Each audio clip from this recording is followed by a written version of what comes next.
Hi, it's Vicky again. Welcome to Learn English with Vicky. Thank you for watching. ¿Qué vamos a hacer hoy?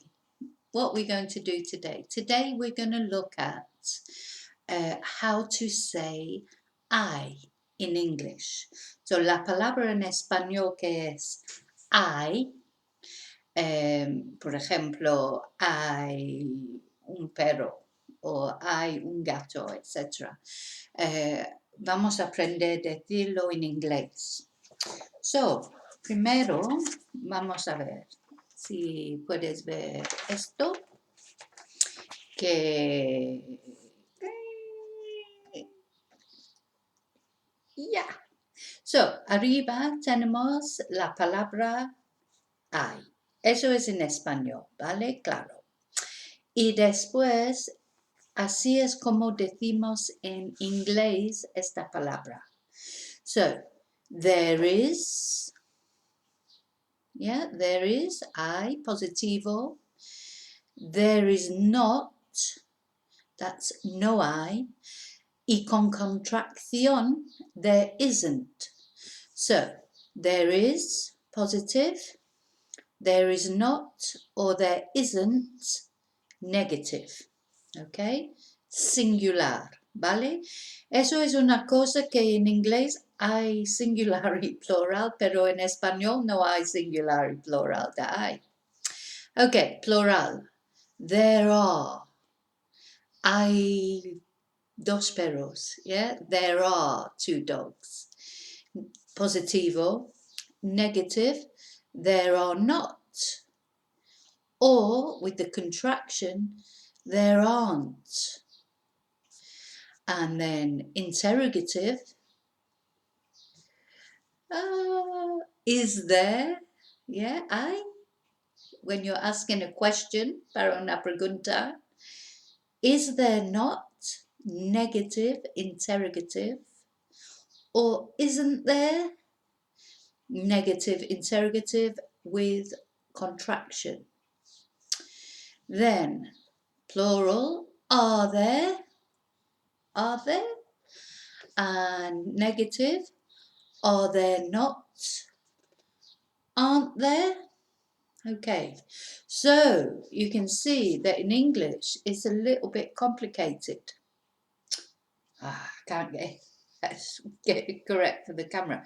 So in Spanish, en español, todo es I. Yes, that. Pero en inglés tenemos there is, positive, singular, there is not, negative, singular, and there isn't, negative, singular with contraction. Then plural, positive, there are. Negative, there are not. With contraction, there aren't. And then interrogative, para preguntas, is there? And the negative is there not? With contraction, isn't there? And then the plural, are there? Interrogative. Negative, are there not? And aren't there? With contraction. So this is the whole sort of caboodle, if you like. Esos son todas las formas de decir I en inglés. So, complicado, pero vamos a practicar. Otra cosa que usamos mucho en inglés con I, or is there, esta palabra, any. Any. Eso es más o menos algunos o ningunos. Por ejemplo, if you were to say, are there any eggs? So that would be, ¿hay algunos huevos en el frigorífico, por ejemplo? So, are there any eggs in the fridge? So the any is como algunos and también ningunos. Because if you say no, there aren't any. Yeah? So, ¿hay algunos huevos en el frigorífico? Are there any eggs in the fridge? And si quieres decir no, no hay, en inglés, no, there aren't any. So, esta palabra es importante porque lo usamos mucho, ¿vale? En español he notado que es posible decir hay huevos. No tienes que decir hay algunos huevos. Pero en inglés hay que decir el any. Are there any eggs? No, there aren't any. Y el positivo es some. Yes, there are some. Pero bueno, vamos a practicar. Ok, so, algunos ejemplos. So, si decimos en español, en mi jardín hay una piscina, ¿vale? En inglés sería, in my garden there is a swimming pool. Yeah? In my garden there is or there's a swimming pool. En el parque hay muchos árboles. En español, en inglés sería in the park there are a lot of trees. So, muchos is a lot of. Y una pregunta, por ejemplo, en español. ¿Hay muchas personas en la fiesta? In English, it would be, are there many people in the party or at the party? We would say at the party. Are there many people at the party? And si en español es, ¿hay algo de leche en el frigorífico? O solo hay leche en el frigorífico. Pero en inglés sería, is there any milk in the fridge? Is there any milk in the fridge? Okay, and negatives. So, no hay muchos árboles en mi jardín, sería en inglés. There aren't many trees in my garden. And no hay nadie en la casa, in inglés sería there isn't or there is not. So is not is the full form, isn't is the contraction. So there isn't anyone in the house. No hay nadie en la casa. So, en inglés no usamos doble negativo como en español, no hay nadie. Tenemos no y nadie. Pero en inglés no usamos eso, es solo there isn't anyone in the house. No, there isn't nobody in the house. ¿Vale? Ok, esos son los ejemplos. Ahora vamos a hacer, yo voy a decir la frase en español primero y a ver, y después en inglés, pero voy a dejar unos segundos para que puedas pensar en la respuesta. So, número 1, ¿cuántos dormitorios hay en tu casa? That's the Spanish, claro. In English would be, how many bedrooms are there in your house? ¿Vale? So, ¿cuántos dormitorios hay en tu casa? How many bedrooms are there in your house? And I would say, yo diría, there are 3 bedrooms in my house. Yeah? So es bueno para ti intentar contestar también. So, how many bedrooms are in your house? Or how many bedrooms are there in your house? There are 3 bedrooms in my house. Number 2. ¿Hay una televisión en tu dormitorio? Eso es el español, claro. So, is there a television in your bedroom? So, ¿hay televisión en tu dormitorio? Is there a bedroom? Is there a television in your bedroom? And I would say no, there's not a television in my bedroom. And number 3, ¿hay algunas flores en tu jardín? Are there any flowers in your garden? And I would say, yes, there are a lot of flowers in my garden. Well, not garden, patio. No tengo jardín, pero there are a lot of flowers on my patio. So, number 5. Oh, I missed number 2. Number 2, I missed. Is there any milk in your fridge? That's the English. El español sería, ¿hay leche en tu frigorífico? So, ¿hay leche en tu frigorífico? Is there any milk in your fridge?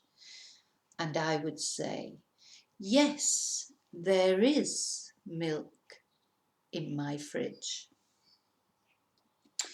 Okay, so now, number 5. Hay cuadros en tu salón. Eso es el español. So, are there any pictures? Cuadros son pictures. Are there any pictures in your living room?